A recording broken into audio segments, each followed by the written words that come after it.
महाकुंभ की यात्रा में हम सुबह 8 बजे वापी से कुंभ स्पेशल पकड़कर निकल पड़े प्रयागराज की ओर।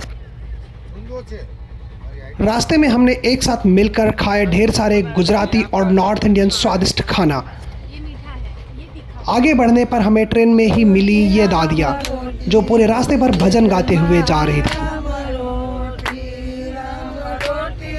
इतना ही नहीं, ये दादियाँ मेले में रुद्राक्ष बेचते हुए फेमस हुई ब्राउन आंखों वाली मोनालिसा को भी जानती थी।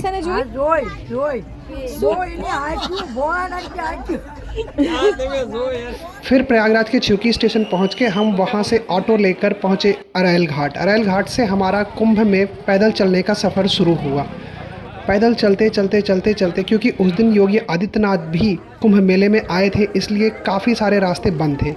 इसी रास्ते में हमें स्वच्छ भारत अभियान के तहत बनाए गए ढेर सारे पोर्टेबल टॉयलेट दिखे जो कुंभ मेला की स्वच्छता को ध्यान में रखते हुए बनाए गए थे। चलने में सुविधा हो इसलिए सड़क की जगह नीचे लोहे की पटरियां बिछा दी गई थी जिससे लोगों को रेत पर चलने में तकलीफें ना हो। हमें जाना था सेक्टर 12 में बने गुरु जी के आश्रम में, जिसके लिए हमें सेक्टर 24 में बने पीपा पुल को पार करके जाना था। 26 घंटे का सफ़र और उसके बाद 1 बजे उतरा प्रयागराज के चिवकी स्टेशन और वहाँ से हमारा सफ़र शुरू होता है। फिर हमने वहाँ से लिया ऑटो ने उतारा है घाट पे। घाट से हमारे संगम से लगभग 4 से 5 किलोमीटर पैदल हम चल के अब आ चुके हैं यहाँ उत्तर प्रदेश सरकार द्वारा कुंभ क्षेत्र में बनवाए विशेष पीपा पुल।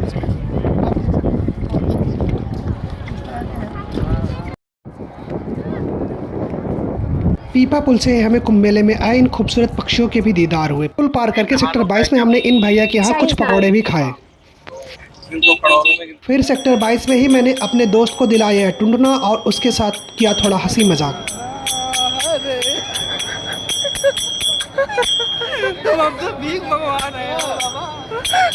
मांग मांग मांग मांग। एक बहुत ही अनोखा एक्सपीरियंस है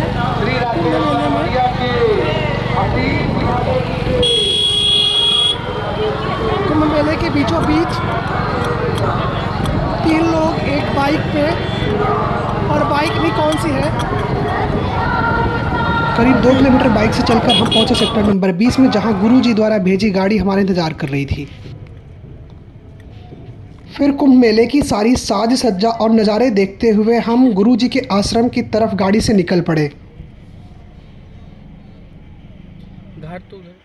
गुरुजी के आश्रम पहुंचते ही हमें शंख और घंटे की ध्वनि के साथ पूजा अर्चना का माहौल दिखाई दिया।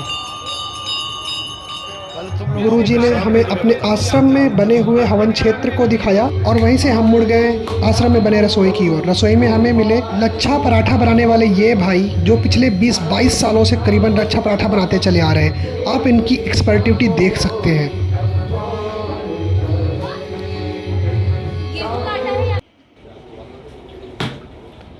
ये बना लच्छा पराठा गोल गोल गोल गोल गोल और ये फिर गया भट्टी में।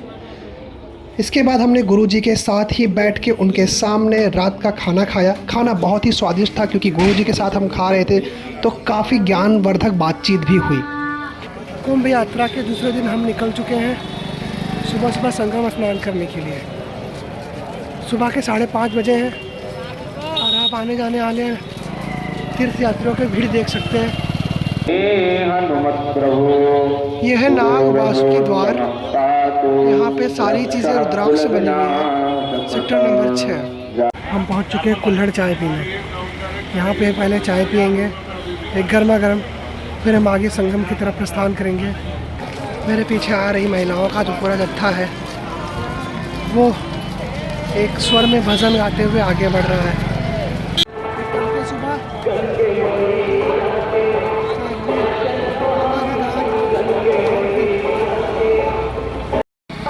रास्ता साफ रहे और धूल मिट्टी ना उड़े, इसलिए उत्तर प्रदेश शासन द्वारा पूरे रास्ते पर जल का छिड़काव कराया जा रहा है। सुबह सुबह लगभग 7 से 8 किलोमीटर पैदल चलने के बाद भारी थकान के साथ हम फाइनली पहुंचे संगम द्वार। संगम द्वार पर हमें लोगों की भारी भीड़ दिखी। इसी भारी भीड़ के बीच हमने किया संगम स्नान और संगम स्नान करने के बाद जब हम बाहर निकले तो हमें रुद्राक्ष और कस्तूरी बेचती हुई मिली यह महिला। इन्होंने खुद को मोनालिसा के खानदान से बताया। है सियार सिन्ही जो सियार के माथे से निकाला जाता है, और यह है कस्तूरी जो हिरन की नाभि से निकाला जाता है। इस बीच इन्होंने हमें असली रुद्राक्ष की पहचान बताते हुए उसे सिक्कों के बीच में नचाकर भी दिखाया। आगे बढ़ने पर हमें भजन गाकर दक्षिणा मांगते हुए साधुओं की यह टोली दिखाई दी।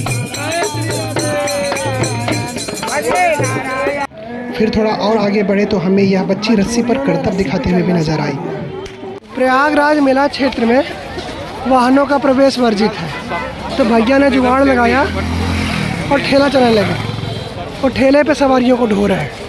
मेले से बाहर निकलते समय हमें रास्ते में मिले यह बाबा जिन्होंने मुझसे कुछ पैसे मांगे। हालांकि मेरे दोस्त के अनुसार उनको पैसे देना सही नहीं था। उन बाबा को मेरे दोस्त की बात सही नहीं लगी और फिर वह गुस्सा दिखाकर खुद आगे निकल गए। फिर हम वहां से अपने जौनपुर स्थित गांव के लिए बस पकड़ने आगे बढ़े। रास्ते में हमें डोमिनोज, बर्गर किंग और मैकडॉनल्ड्स समेत तमाम बड़े रेस्टोरेंट चैन के स्टॉल दिखाई दिए। यानी आम हो या खास, कुंभ मेला क्षेत्र में खाने की व्यवस्था सभी के लिए है। इसी के साथ हम निकल गए कुंभ मेला क्षेत्र के बाहर और ऐसे पूरी हुई हमारी कुंभ यात्रा।